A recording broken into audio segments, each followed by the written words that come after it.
From Variety, celebrating more than 119 years covering the business of entertainment, this is the Award Circuit Podcast. Bridget Everett says she's never gone to therapy, but talking to fans about her series Somebody Somewhere sure has been therapeutic. As much as I am uncomfortable having conversations with strangers, I really enjoy it because it's personal to me. And I love that people connect to it, and sometimes in a profound way because they've dealt with a similar kind of grief or whatever. I'm Michael Schneider, and on this bonus episode of the Variety Award Circuit Podcast, we talk to Bridget Everett about her HBO series Somebody Somewhere. Later in the episode, we catch up with Paul Giamatti about his turn as the star of the Black Mirror episode Eulogy. It's all next on this edition of the Variety Award Circuit Podcast. Stay close.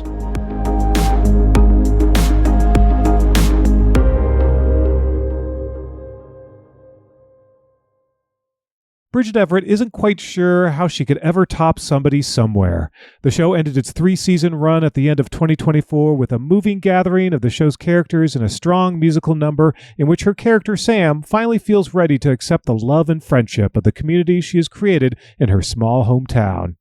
Somebody Somewhere stars Everett as Sam, a woman who moves back home to Manhattan, Kansas as she mourns the death of a sister while reconnecting with her other sister Trisha, played by Mary Catherine Garrison. Along the way, she builds new bonds with friends like Joel, played by Jeff Hiller, his eventual husband Brad, played by Tim Bagley, and Fred, played by Murray Hill. I don't really know what I'm doing. What's wrong with wanting a little bit more? You are a woman who is in charge of her life, but you have to manifest it. You have to say it out loud, otherwise it won't happen. My life is so much better because of you. That might be the nicest thing anybody's ever said to me. I love people. It's like my thing now. I wish that I knew what I know now. When I was younger. Nobody knows what they're doing, I promise. You just do it. Hey, we're family. Family is family, and friends are family, and you gotta love them all. Do I? On this bonus episode of the Variety Award Circuit Podcast, we tackle that question of what Everett might do next, how the folks in her hometown reacted to being put in the spotlight, and how Somebody Somewhere really resonated with audiences as something truly special. Oh, and next door to our recording studio, actor Nathan Lane was also promoting his new series, so that explains why she references him a few times. I began by mentioning how much I enjoyed her singing on the show. It's the best. There's nothing that makes me happier than singing. Yeah. There's nothing that makes me sometimes sadder than singing. But it's really interesting that, when we were putting the show together, like to find a way to incorporate music that felt organic, that felt part of the story. Like we never wanted to do like a big, like a Glee style number, which, I'm not trying to knock on that. I just mean we wanted to do something that how music sort of is part of the fabric of my life or Sam's life. So yeah. I love it. Yeah, and it was nice to end on that too. How'd you pick the Miley song? It had to be Miley. Yeah. I mean, it was I used to sing that song live in some of my road shows, and I've always loved it. I mean, it is kind of sentimental and on the nose. Like the lyrics are very, how do you say it when it's literal? Yeah. They're very literal. Yeah. But to me, I never get tired of singing it. It's exciting, and I feel like it's emblematic of the show. It's of my life, and it's exciting to sing. There's like musically, it takes you. It builds in such a beautiful way, and I don't know. Yeah, it's my favorite kind of walking down. I love walking down the street music when you're just sort of like, anything that gives you like kind of a sense of purpose. And that song gives me a real sense of purpose and connecting. Yeah, I mean, it's a perfect coda to sort of the experience of the series, but also the season, especially, and the growth that Sam and all these characters feel, and where they end at. And the thing is like that was. We filmed that on like day 5 or something crazy like that. Yeah. And, you're doing it with an earwig on. So, people aren't really, they don't really, I'm just sort of singing into a black hole in a way. Cause, I'm used to singing that with like the speakers going and, like the audience going crazy and everything. But, again, like even if it's just like dead quiet, there's something about it that really, And it was fun to take something that was from my, God, are you going to edit any of this? Because I'm babbling right now. I love the babble. I'm going to have a couple of these sips of this coconut water you gave me, and I'm going to come right back to life. Exactly. I think there's caffeine in there. No, there's not. I mean, I took Nathan Lane's in the other room, just nailing it, got everybody, doubling over, and I'm in here just shitting my pants. Anyway, where were we? Shit in your pants. Shit in my pants. But I used to sing it live, and I kind of started as a cabaret singer. I didn't kind of. I am a cabaret singer. Getting to bring that and sort of have it all kind of tie up in a little bow, even though we weren't sure that this would be the end of the ride. It was still just. It was a special moment for me. Yeah, I was going to ask you about that because, I mean, obviously it ends on a nice note, but season 2 also ended on a nice note. Yeah. So in some ways it seemed like you kind of prepared for, okay, if the show ends, this is a lovely way to end, but there's still a lot more to tell. Like, I want to know what's going on with Iceland. Things have just started here. So that is an entire other season. Yeah, but getting to do this show for 3 seasons is a real gift, especially like in the way things are now. It's like very small budget, smaller audience than, we don't get those Last of Us numbers, but you got to kill more people in the show. If Sam and Joel just would have killed some people. I mean, you have a Joel. I know. Sam should have killed Joel. Yeah. That's true. That would have been shocking. That would have been shocking. But I don't know. I'm so grateful that I got to do it, and I miss doing it all the time. I still think about them. Yeah. I think about the show, but people come up to me a lot, so it's like it lives on for me because I talk to people about it on the street all the time. And as much as I am uncomfortable having conversations with strangers, I really enjoy it because it's personal to me, and I love that people connect to it, and sometimes in a profound way because they've dealt with a similar kind of grief or whatever. I mean, we all deal with grief, but it's better for me to talk to people on the streets about how they feel about maybe they've lost a husband or something. I just talked to this woman the other day, and she's like, I lost my husband. The show's been really, healing for me. And that helps me too with my own shit.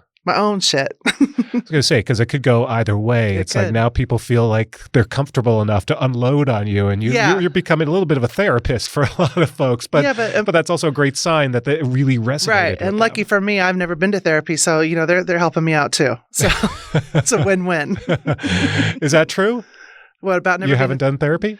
No, not in the classic sense, which is no, never. Going to a person and so doing the show was kind of your therapy. Yeah, it really was. In a way. Yeah, and I feel like it's changed me and helped me be a lot more at peace with myself. Yeah. And, you get the dream of making a show with people that you love and in a way that you want to tell a story. And then if it makes you feel better in the end, I mean... Now it's like, now what am I going to do? Because I feel like I've had the best experience of my life. Right. So farewell, Hollywood. It's done. It's downhill from here. Exactly. But just plant some wildflowers and stare at them all day. Oh, so beautiful. What is the follow-up? Are you asking me as a question? Yeah. Well, I don't know. I guess this is variety. Let's break some news. Hi, it's Bridget. I'm listening. Is there anybody No, we're trying to dream up something else. Yeah. I want to do something that feels right, but I want to work. I want to do something. But it's hard after you do something like that's built for you. Mm-hmm. And I had such a big part of the creative, element, writing, the producing, all that business. I want to be able to do that again. Yeah. I think I've loved working, Paul Thurine and Hannah Boss created the show, and Carolyn Strauss, who's, a legend. Yeah. We're sort of the creative center of the show, and I love them. I loved working with them, and, I'm going to go have lunch with Carolyn after this. And to me, like, there's nobody smarter than Carolyn Strauss in Hollywood. Mm-hmm. Maybe there isn't, but to me, she's so smart and funny, and so I know we'll find something else. Yeah. But, I am still available for other things. All right, we'll go talk to Nathan after. Maybe season 2, Mid-Century Modern. We'll get you in there. It'll happen right here. That's right. Make that happen.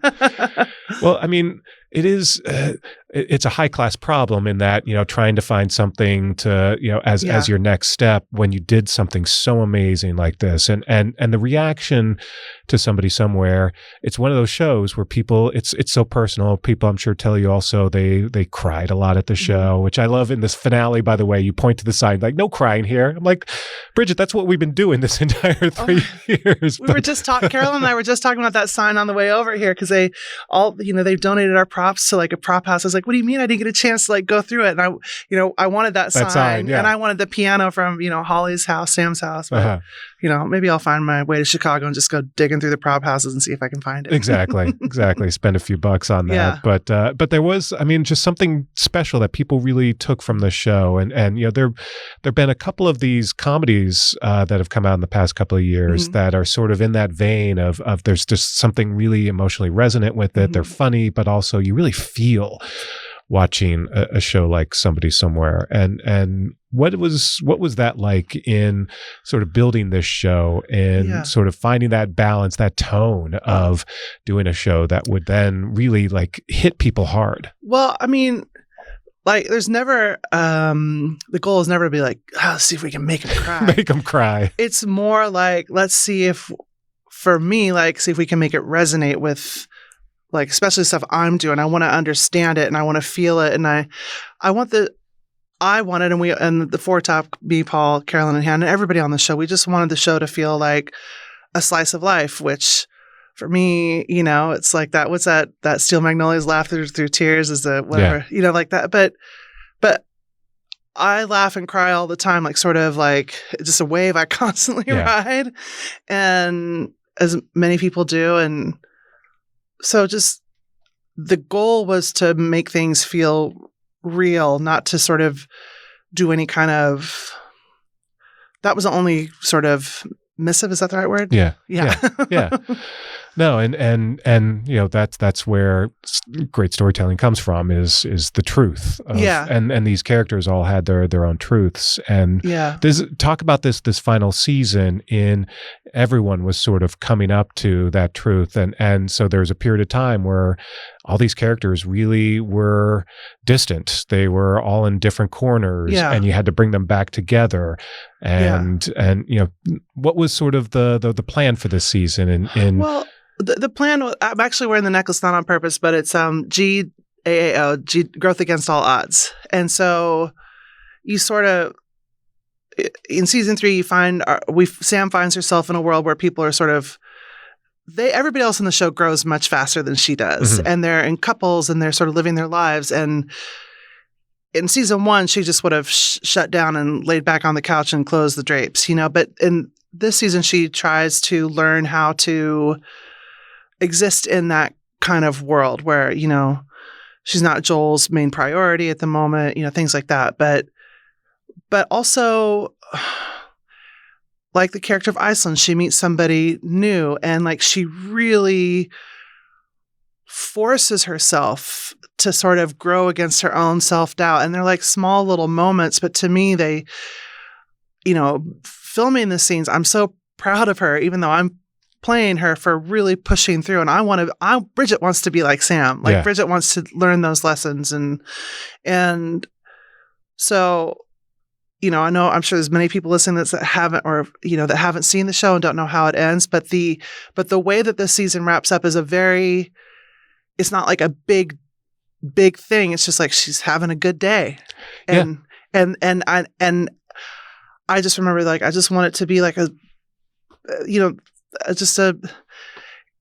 it's not like hey, everybody, we're going to Kansas City for this festival and I'm going to get up on the stage. Like, it's her first time taking the initiative to ask people to come and hear her and to be with her.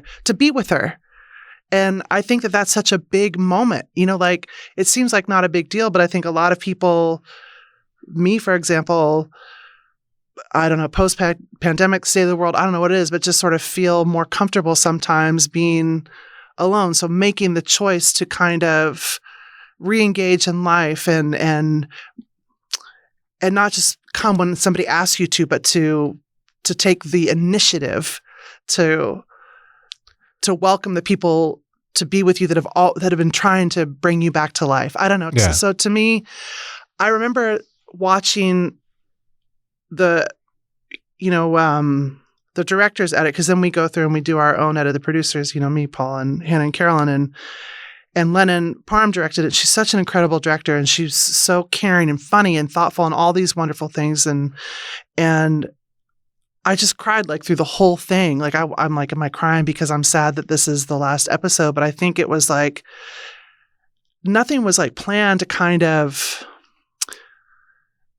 to try to make anything. I don't know. It just felt cathartic to me. Yeah. I don't know if that was as a doer and a maker or if it was a viewer, but it just felt like seeing all these people kind of fall into each other's lives in the right way was really, it made me happy. Yeah. Well, because there's so much joy in those final moments, and and everyone has come to this better place. Joel has sort of a new understanding with his husband, and your sister Trish is there at the bar for the first time. She's also growing, and Fred's there. It's just seeing everyone there and seeing them celebrate and joy, and maybe because we're living in such dark times, it resonates even more to just see this group of people just smiling and having a good time and really like just celebrating each other's company. Yeah. And it's one of those things where it's like, I want to be there. I want to be with these people. I want to be friends with them. I want to celebrate in their joy too. This looks like a fun place. And I always wonder, by the way, how the real Manhattan, Kansas compares to the Manhattan, Kansas in your show. That's a really interesting question, because the thing I was most worried about when doing the show was, well, probably like making sure I knew how to act and stuff like that. But largely, my family, we're from there, and my brother still lives there, and my mom lived there at the time when she was still alive. And I was like, I want them to be proud of this. I want Manhattan to be proud of this. And they are. And it's really cool, because when I go back now,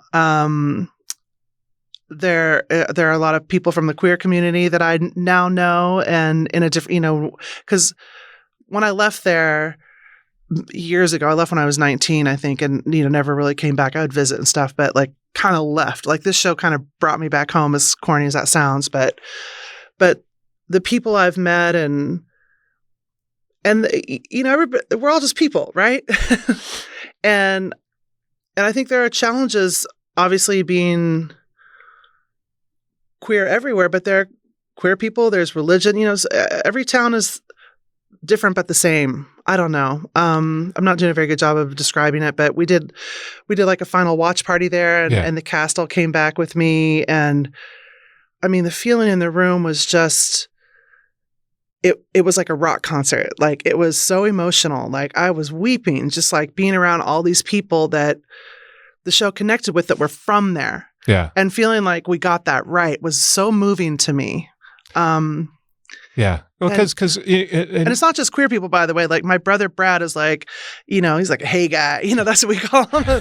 He's a sweet guy, all about family. And like we were very far apart in my mind before the show started, and it's really brought us back together because he's all about community. He's all about his kids. He's all about things that I thought were just not interesting, and I was wrong, And like there's a moment in season 3 when Tim Bagley, who plays Brad, named after my brother, sings to Joel, and he's so overwhelmed with emotion. He's like, like that. Like, to me, that's a very Midwestern man thing to do. I know it's, probably everywhere, but like my brother did that at his niece's wedding. He was just like, I'd like to talk about my, like that. And to me, it's so like stuff like that. And Tim is a Midwesterner, but there's just like these, I don't know. I'm rambling on. It's just coconut water. You got me flying. No, I because I'm fascinated by, especially there's plenty of like stereotypes about small towns and small towns in the Midwest. And, you never really know,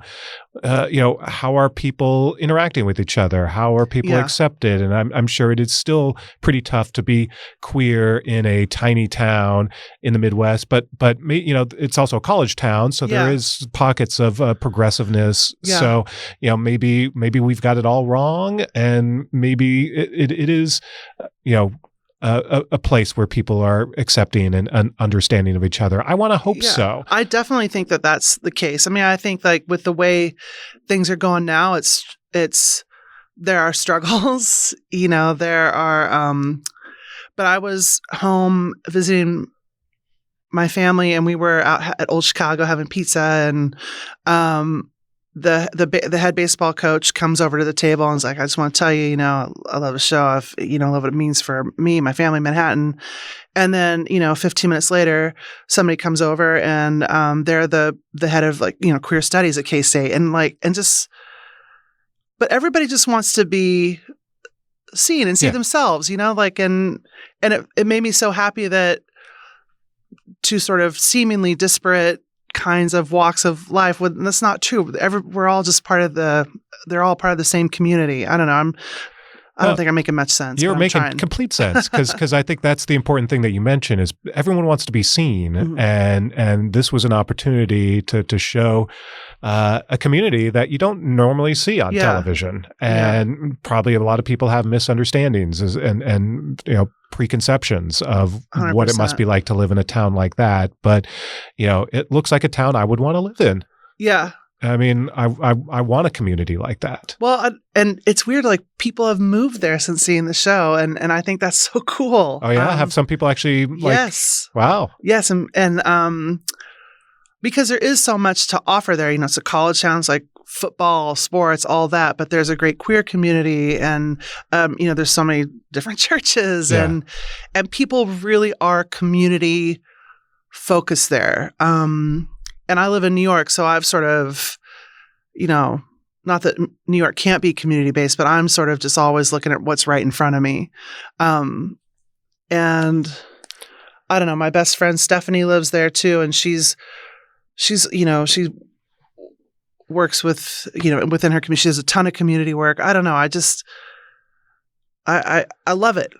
I love what it means, and I love that we got to do a show like that, and the HBO was so supportive of it, and they really none of us wanted to make fun of the Midwest. Like that was never the point. It was just to kind of, and also none of us, I don't want to say none of us, but we're not young, we're not top models. The cast is kind of just ordinary looking people. To me, everybody's beautiful, but you know what I mean, well, and I think that was an important part of people feeling like they were seen because, like, hey, this looks like me and my friends. Or this looks like real people. Yeah. And Jeff Hiller, who plays Joel, incredible. So good on the show, and has deserved this opportunity. Murray Hill plays Fred Rococo, has been kicking around in the clubs for years. We've been doing it together. Has deserved an opportunity like this. Tim Bagley, who shot something and they told him to be the gay clown or whatever, I shouldn't say that, but cut that in post. Anyway, but he plays these sort of caricatures a lot, right? Mm-hmm. And he gets to play a fully realized human being. And it's very moving to me to be a part of that, to have and to be number one on the call sheet as a 50, whatever, woman with curves, just I don't know. It's really sometimes we would be watching something and I would just be so emotional seeing these people get this opportunity. Yeah. It's really special to me. And Mary Catherine, who plays Trisha, my sister, we were roommates for years. And I think she's always been one of my favorite actors. And, she's, around my age, and just getting her to see her do, there's nothing she can't do. She's such an incredible actor. It's really, I don't know. I'm really overwhelmed with gratitude that I got to be a part of it. Yeah. No, I mean, Bridget, you should be proud. And Thank you. it is one of those shows that I think will continue to resonate. It's just something that just feels good to go back to. As the world collapses, we're going to, I'm glad we have 3 seasons. I've got my dog and my coconut water and somebody somewhere. I'll be okay. It'll be okay.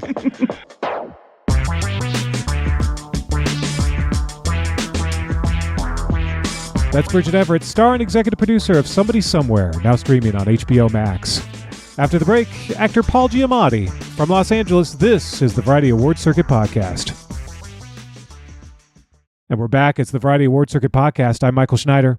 On the new season of Netflix's Black Mirror, Paul Giamatti stars as Philip in Eulogy, an episode that has received immense praise for his compelling performance portraying regret, loss, and isolation. The sci-fi premise involves technology that recreates forgotten memories about a past relationship that Phillips uses to re-examine his old romantic failures. This is the photograph used with your memories. Some parts are missing, but details appear as and when your memories fill out. So when this was taken, this was before you and Carol got together. Huh. Well, I never said we got together. Oh, come on. Look at the way you're looking at her. And I'm guessing she was looking back at you the same way. I'd made her laugh. She was new in the house. I didn't know her, but I wanted to, and I'd made her laugh. And she looked... Oh, Christ. It's okay. No, there's no, I can't see her face. It'll come to you. Try to focus on what you can recall of this moment. Okay. Variety's Clayton Davis spoke to Giamatti at a SAG-AFTRA conversation about the episode, including his unique parallels with the character and what it was like to act alone for the majority of the episode. Clayton began by asking Giamatti how he wound up on Eulogy. Just was sent to me. You know, I'm a fan of the show, but I didn't ever know that I would be asked to be on it. You know, that was super thrilling. So I got the script just through, you know, the way you get it, and read it and thought it was pretty amazing. And I thought, oh, it's a Black Mirror script. This is exciting. I can't wait to read this.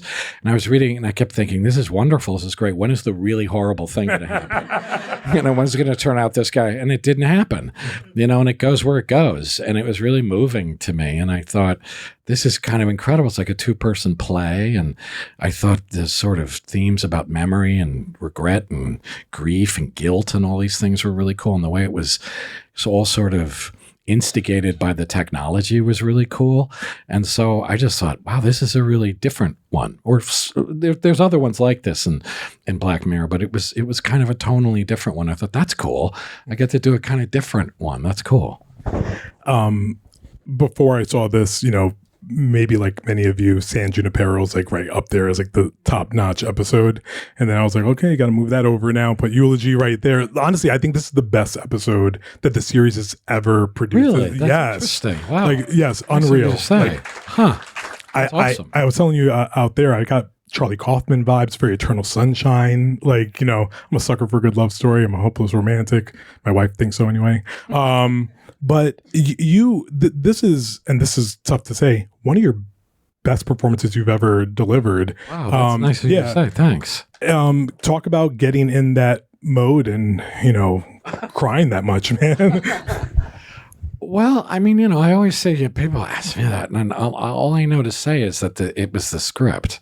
I mean, it's like, it's all just there. I see... It tells me what to do, so I know what to do. You know, it's great doing when you step into a thing like this with an established show that's so specific and has such a strong aesthetic and things like that. You feel very at ease. You know, people are in total control of what's going on, so you don't have to worry about anything. And they hired two terrific directors, this team of guys who were really terrific, and they hired another fantastic actress. When they told me who was doing it, Patsy Ferran, who's a genius, I was like, you're kidding me. I'm going to be on screen with her. So I felt very safe, you know, so it makes it easier to do the stuff that you have to do, you know. Can you talk about the freeze frame shots? I mean, how, you know, are we looking at a green? I'm getting into technology now. Are we looking at a green screen, or are they standing there and what's going on? All the photograph effects are real people. None of it is CGI. None of it was digital. It's all actual people standing there. So all the effects are practical. They added some CGI to, you know, smoke coming out of the guy's bong and things like that, or the pixelation in the back of people's heads. You know, they did stuff like that, but all of it was real. And the 2D into 3D effect took forever to do because it's all lighting and angles to get and if anything was off, it didn't work. But it's all dancers and mimes who just froze for the entire take. And so they were just frozen the whole time. And it was extraordinary having real people there. I think it made it really special and made it different and better, and was somehow in the spirit of the episode. I mean, it made me feel even more isolated to have real people frozen around me that I couldn't kind of communicate with.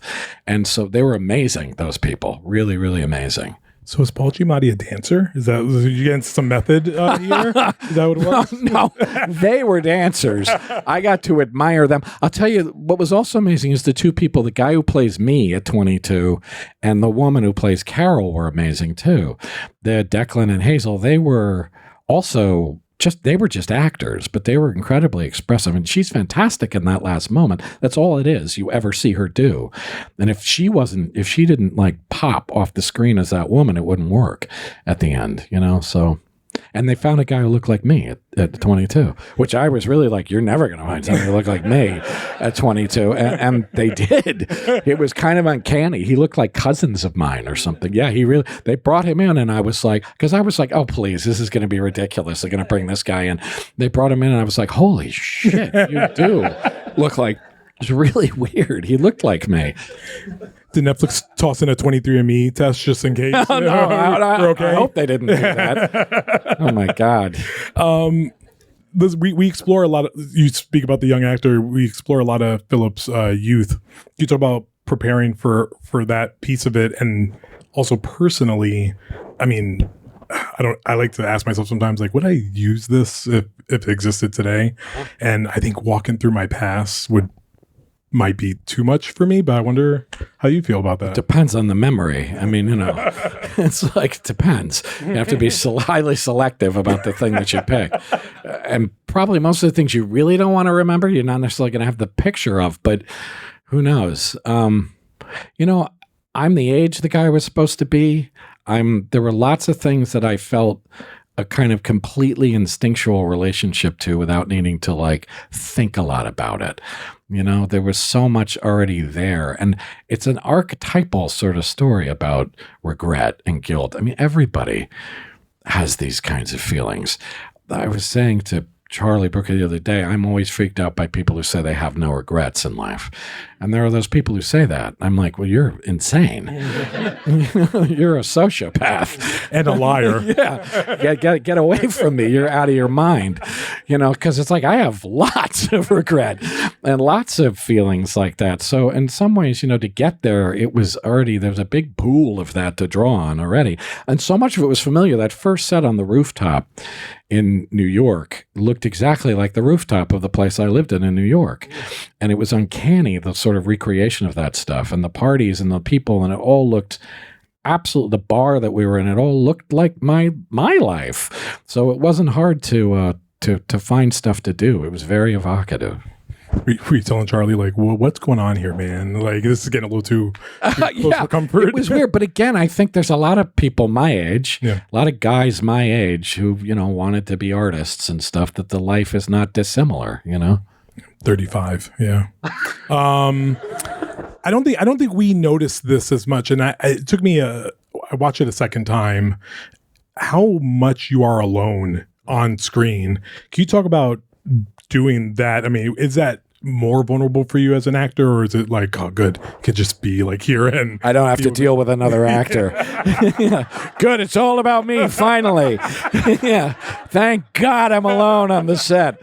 Number one is the only person on the call sheet today.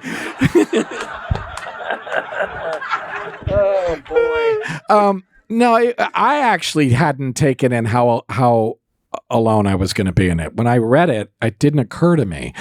And then when we actually started getting closer to it, I thought, oh my God, I have to be alone for about 2/3 of this thing and a big chunk of the shoot. And I thought, oh my God. So I was a little bit concerned about it. I had stupid concerns like, where am I going to look? Like, what's my eye line going to be? Like dumb things like that, which wasn't a problem once I started doing it. But the interesting thing is that really I was not alone. And I'm talking to myself, but I am talking to the AI. And she was there, in the room sitting with me. And I got, we became friends. She's a really wonderful person. And so I didn't feel alone, and it was, it's challenging in its way, yes, and I was worried about it, but I quickly felt okay and safe and didn't feel like, oh, this is all resting on me and I better do something special because I'm alone. It's interesting acting alone. I've done some movies. That movie Sideways, I was alone a lot in that movie, and it is interesting, Yeah, it can be very, very, very interesting. There's a lovely crew on this too, and that got very sort of warm feeling and close feeling, because I think a lot of people in the crew felt it was bringing up stuff for them. So it was a very sort of familial feeling. So I didn't feel alone. Just casually drop Sideways in there, just like yeah. Only like one of the greatest performances ever, but it's fine. It's cool. How long was the shoot, by the way? And is there? It was very fast. Is there a Charlie Booker cut? Is there a longer version of this? I don't. Not that I know of. Yeah. No. I'm looking at my manager who's here. Do you know? It was like 2 weeks. It wasn't for 3, maybe 3. Yeah, maybe 3. Which that's fast, but it was only, it's not a full movie, so it was okay. Was there like a table read, and was it just? Yeah, no, we did a table read, and we actually had a little bit of rehearsal time, which was nice for Patsy and I to sort of get acquainted. And she was very kind, because she was like, "You talk a lot in this, so if you want to go over the lines with me a lot," it was very kind of her. And we got to rehearse with the dancer people needed to figure out what was going on. They had a choreographer who worked with them, and we had to stage stuff so I could move around in them and like get what they, so that whole, we had to rehearse that stuff and figure out where people should be and what they should be doing and stuff like that. So yeah, but we did the full sort of normal thing. It's unusual to have even a week of rehearsal. I'm always wondering this, because as I'm watching something, I start guessing what's happening. I'm sure you guys do this. You're like, well, that's her. And then you find out that it's not her, it's someone else. Did you, when you were reading the script and when you were filming, did you want to see Philip's beloved? Was there always a version that we would see her? Because I was actually even thinking to myself, what if we never see her? Maybe we'll never see her face, actually. Yeah. That would have been interesting. I mean, I think he should see her face. For sure. But whether we should have is an interesting question. Whether it always should have been the back of her head or something like that. But no, I don't think so, because I think she needs to be a real person, a full person for the audience. Not to rob her of the personhood, kind of, is sort of what he's done. And so to actually see her is important. You know what I mean? So that, because he finally sees her who she really was, or remembers at least not the sort of tarnished version he has in his head. So I think you do need to see her, Charlie actually told me there was a version of this where the first version of it, Philip was married and he had to go through this thing. And he said that it was, and the idea was more that it actually made his marriage stronger in the end. But then they thought it's better if he's alone. That could get complicated, actually, if he was married. Now I'm wondering about that. All right. 2 last questions for you. When you're working with Charlie Booker, who was like, one of the greats and best season of Black Mirror, I think, so far. What is that? I mean, you said, you got a call to do this, but was it always a no-brainer? Did you ever see yourself entering the Black Mirror universe? I hoped I would. I mean, it was the kind of thing I wished would happen, but didn't know whether it actually ever would. No. It was kind of a no-brainer for me. Yeah. I mean, I would have done whatever, and it happened to be this thing, but I would have been happy to do whatever he wanted me to do, because I really do like it. I think it's a show that actually people will still be watching a long time from now, as opposed to lots of things. I think it's still, I mean, it is like the Twilight Zone or something. It has that kind of depth to it and that kind of strength to it that I think people will still be watching it. Yeah. Still haven't seen anything on the wing yet. Twilight Zone. That's true. Throwback, thank you. He should do some weird version of that. It'd be interesting to play around with that. I have to ask this, because you're in a room full of artists, actors, TV Academy, SAG, people that want to do what you do. So you want to be perfect, I assume, and all that. But what advice do you have for actors today? Because I know we are in this kind of weird period. Yeah. And you know, TV's evolving, Hollywood's evolving. Yeah. What's that piece of advice? God. Are you disappointed in us? Like what is it that we need to do? Be disappointed? If I'm disappointed in us, I'm disappointed in me. So it's like, no, it's really brutal right now, man. It's just insane. And it's horrible and hard. I know. And it's just, I don't know. My girlfriend is an actress, and I see her dealing with this stuff all the time and having to audition and put herself on tape and all that stuff. And it's, you know, and the perseverance is amazing. So you can only just obviously just keep at it and you always have to be doing that as an actor. Now it's like even more so, you have to like get your guts up and really persevere. Somehow, I mean, you know, I look at my girlfriend doing it and I'm just like, don't let them take the joy of it away from you, though. Don't let this take the joy away from it. Just keep doing your work the best you know how. Keep following your instincts, and that's the joy. It's the only thing I can say is you just have to keep fighting through it. You know, everything has to go through periods of transition and change, but everything will come out. People still are going to want to see movies and TV shows and plays, and, you know, actors will never not be needed and wanted and loved and cherished. So you just have to keep fighting through it. But we all have to do it all the time as actors. Nothing new to actors. They're resilient people, you know, so just stay resilient.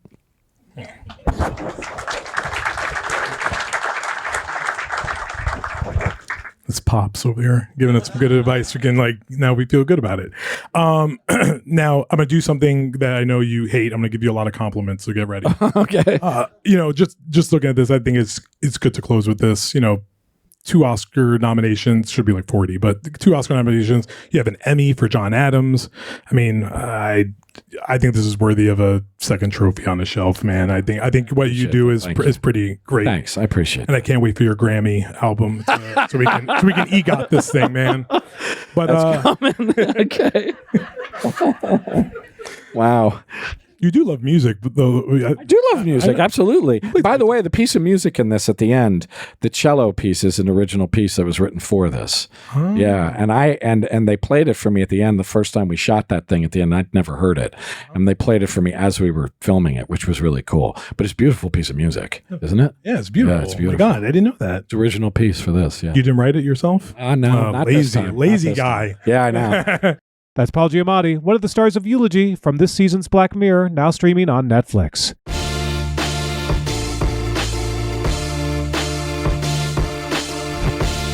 And that's it for this edition of Variety's Award Circuit Podcast. Michael Schneider is the producer and Aaron Greenewald is the editor. Be sure to subscribe to the Award Circuit Podcast on Apple Podcasts, Spotify, or wherever you download podcasts. Also, head on over to Variety.com and click on the Award Circuit tab to find the latest awards predictions and key races, as well as your daily fix of news, analysis, and reviews. For Jazz Tanke, Emily Longaretta, and Clayton Davis, I'm Michael Schneider, and we'll see you on the circuit.